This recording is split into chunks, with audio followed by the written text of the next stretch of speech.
Bir nojawan oglan bir sirke vardı diye. Heyvanların taklanyan yerleri.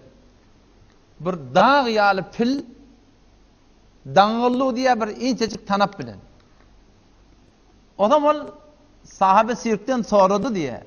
Şu olokon dağ yalı pil gülüke alacak tanap şey sığıracak. Bu nezire söyle dağıllı dedi. Nezire oluyor şu fil şu gişecik tanafı kırmaya dedi.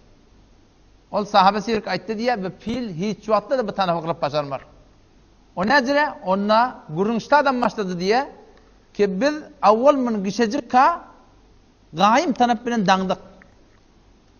Vakti kışın terbiyet vermeye olarlarına o da bir vahşi fil şunu gayim tanap bilen dağdık o da kan vurunlu.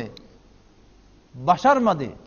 Kırmaklıktan namit bolli fikri taydan şunu kabul etti ki men tanafı kırıp bilmeyen. O şol fikir şuna galip geligili bu kunşu fiil öz tefekkürüne esir. İnni hiç vaxta aladatı yok. Onun sıkmaklığına bir esarattan. Meniten hem Türkmen Müslüman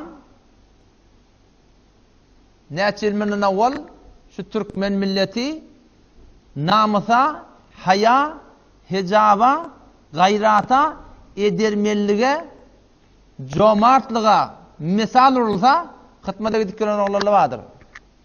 Türkmen neydin? Başka bir tane hesap açıyorlar. Şol edermellik tefekkür Müslüman doğan şunkun Türkmen illen milletten ellen çıkıp var ya. Ceyhum milen behri kadar arası çölüsünden öser yeli Türkmenin gulgunçası kara gözmen karası kara dağdan iner tiyli Türkmenin ol merdin oğludur, merttir pederi göroğlu kardeşi terhoştur seri dağda düzde kavta seyyatlar diri ala bilmez yolvar oğlu Türkmen.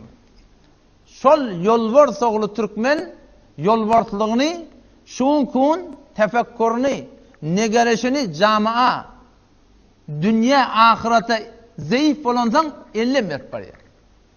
Türkmen motan kadim zamanına antışsın haka yani o da elinden yeri gidip var ya malı gidip var ya doğru antışanın ayıbı yok ki. Şu doğru da antışmeli men Türkmen antışmerlemiş. Malının gitmene teyyar razı ama men antışmerlemiş. Şu nemettir ya şol kıyamata anam. Ölümden sonra yamaçlardan bir zendigi anam şu yürekte otursa adama gayrat geliyor, edermellik geliyor, hicap geliyor, haya geliyor adam.